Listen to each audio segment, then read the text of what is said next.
Oke, Alvan, silakan disiapkan Alvan. Baik. Siap.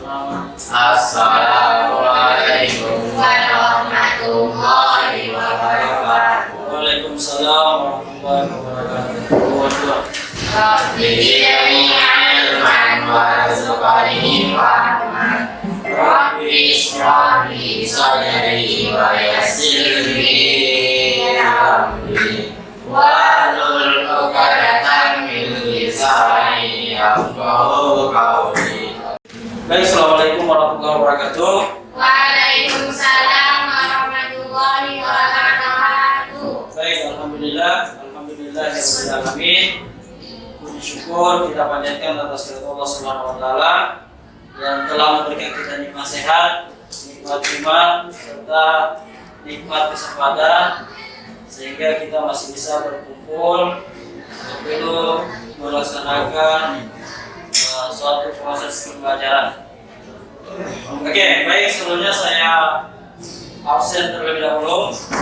Jadi kalau didengarkan namanya Ajral, Umaira Asara, Muhammad Rahmat, Muhammad Al-Fasyam, Muhammad Mufni, izin ya, Amelia, Olive, Maria, dan Rahmat sakit. Oke, Sahira. Jadi yang tidak masuk kali ini ada Muhammad Mufni dan Rahmat ya. Sekarang kita akan melanjutkan proses pembelajaran kita yang telah kita laksanakan pekan lalu ya. Pekan lalu belajar tentang apa? Ya. Oke. Ini kompetensi dasar dan tujuan pembelajaran. Ya, kompetensi dasar dan tujuan pembelajaran menganalisis hubungan antara struktur dan jaringan penyusun organ pada sistem sirkulasi dalam kaitannya dengan bioproses dan gangguan yang terjadi, gangguan fungsi yang terjadi pada sistem sirkulasi ya pada manusia. Oke, yang pertama menganalisis mekanisme peredaran darah, kemudian mengidentifikasi kelainan. Nah, kemudian teknologi yang berkaitan dengan kesehatan jantung. Peredaran darah kita merupakan sistem peredaran darah tertutup karena darah hanya mengalir di dalam pembuluh darah. Peredaran darah kita merupakan sistem peredaran darah ganda karena darah melewati jantung sebanyak 2 kali dalam sekali peredaran yang terdiri atas peredaran darah kecil dan peredaran darah besar. Peredaran darah kecil adalah peredaran darah dari jantung menuju paru-paru dan kembali lagi ke jantung. Sedangkan peredaran darah besar merupakan peredaran darah dari jantung ke seluruh tubuh dan juga akan kembali ke jantung. Bagaimana kedua sistem peredaran darah tadi bekerja? Yuk perhatikan skema berikut. Pertama, saat ventrikel kanan mengucur, darah yang mengandung banyak karbon dioksida dipompa dari ventrikel kanan melalui arteri pulmonalis ke paru-paru kiri dan kanan. Dan di paru-paru terjadi pertukaran karbon dioksida dengan oksigen, sehingga darah menjadi kaya akan oksigen dan akan dibawa kembali ke jantung melalui vena pulmonalis, sehingga darah ditampung oleh atrium kiri. Apabila atrium kiri yang mengucur, maka ventrikel kiri mengembang dan darah mengalir dari atrium kiri ke ventrikel kiri. Saat ventrikel kiri mengucur, darah yang banyak oksigen dipompa dari ventrikel kiri ke seluruh tubuh melalui aorta, baik tubuh bagian atas maupun bawah. Darah kaya oksigen yang sampai di kapiler tubuh akan bertukar dengan karbon dioksida hasil metabolisme, sehingga darah yang akan masuk ke vena cava superior dan vena cava inferior adalah darah yang kaya akan karbon dioksida. Akhirnya akan masuk ke atrium kanan, dan saat atrium kanan mengucur, maka ventrikel kanan mengembang dan darah mengalir dari atrium kanan ke ventrikel kanan, dan peredaran yang sama kembali berulang. Ini bisa dilihat tadi, jadi peredaran darah itu ada berapa? Dua. Apa itu? Kecil dan besar. Kecil dan besar. Kalau peredaran darah kecil bagaimana? Dari jantung ke paru-paru. Untuk lebih jelasnya, untuk kelompok 1 Amir di sini ada ya. Amir, kemudian Ajral sama Lala. Oke, di kelompok 1 di sini. Oke, silakan bergerak. Alfat, berdiri dulu Alfat. Oke, kelompok 2 Olive, kemudian baik, saya akan bagikan LKPD. Oke, jangan lupa ditulis namanya di nama kelompok tadi. Oke.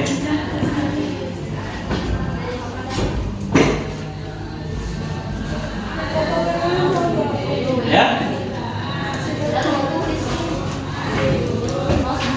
Oke, silakan. Oke, saya bacakan dulu ya. Dengan mengamati gambar atau jalur peredaran darah pada manusia, ya, peserta didik menganalisis. Jadi gambar yang ada di PowerPoint itu sudah saya pindahkan ke gambar di halaman kedua. Lihat di halaman kedua. Lihat ya. Di halaman kedua itu sudah ada gambar. Tinggal kalian memberikan tanda. Misalnya peredaran darah besar. Oke, peredaran darah besar dari nomor berapa ke nomor berapa dan berakhir di nomor berapa. Kemudian peredaran darah kecil, begitupun juga dari nomor berapa kan ada poin. Ya, tidak usah ditulis bahwa serambi kanan, serambi kiri, tapi pakai poin saja. 1, kedua, atau ketiga. Bisa dipahami? Nah, setelah itu di bagian belakang di situ ada rumusan masalah. Coba dilihat di bagian akhir ada rumusan masalah. Di rumusan masalah kalian seperti yang pekan lalu membuat rumusan masalah. Misal saya kasih contoh, ya. Apa saja yang dilalui oleh darah untuk menuju ke seluruh tubuh. Oke? Kemudian ya. Di sini apa fungsi? Misal apa fungsi bilik kanan? Ya, itu salah satu contoh dari rumusan masalah. Bisa dipahami kira-kira? Oke, silakan dimulai.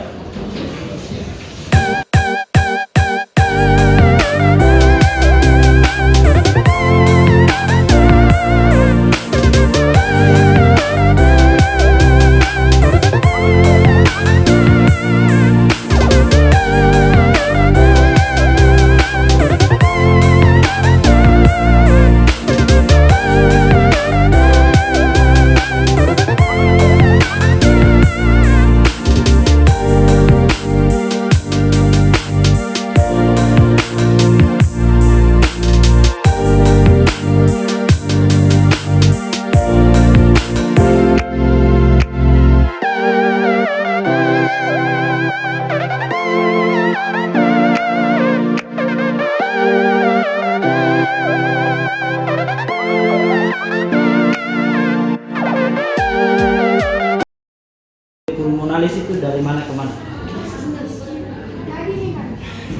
Ya? Kalau pulmonadi itu kan di bagian-bagian tangan. Apa di situ? Nah, kapiler itu yang mana? Kapiler itu kan bagian ini ya. Kayak saya ada beberapa saya catat di sini. Ini nanti ada poin, ya. Poin di sini misalnya arteri. Arteri itu membawa darah dari mana ke mana?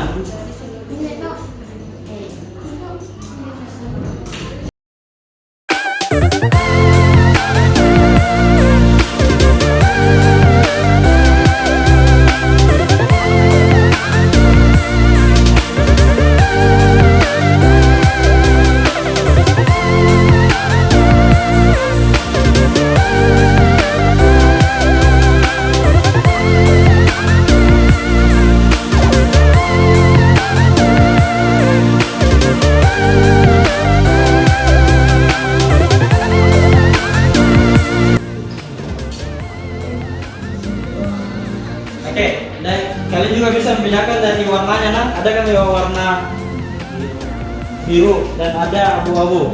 Nah, apa maksud dari itu? Tidak ada. Ya? Apa itu dua?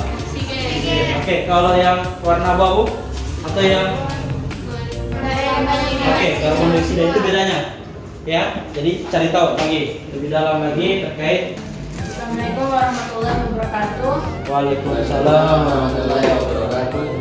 Saya perwakilan dari kelompok 2 akan membacakan, akan mempresentasikan apa yang telah kami diskusikan. Rumusan masalah yang kami buat adalah: pertama, apa fungsi arteri bagi jantung?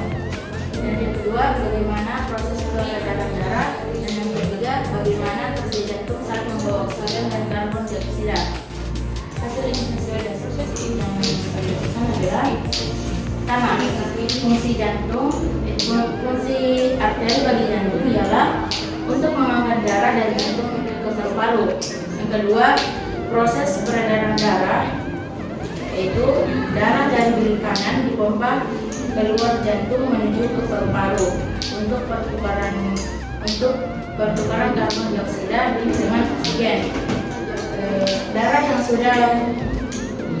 yang sudah kaya akan oksigen dipompa masuk ke surrounding kiri melalui vena pulmonalis dan selanjutnya dipompa ke sisi kiri. Yang ketiga,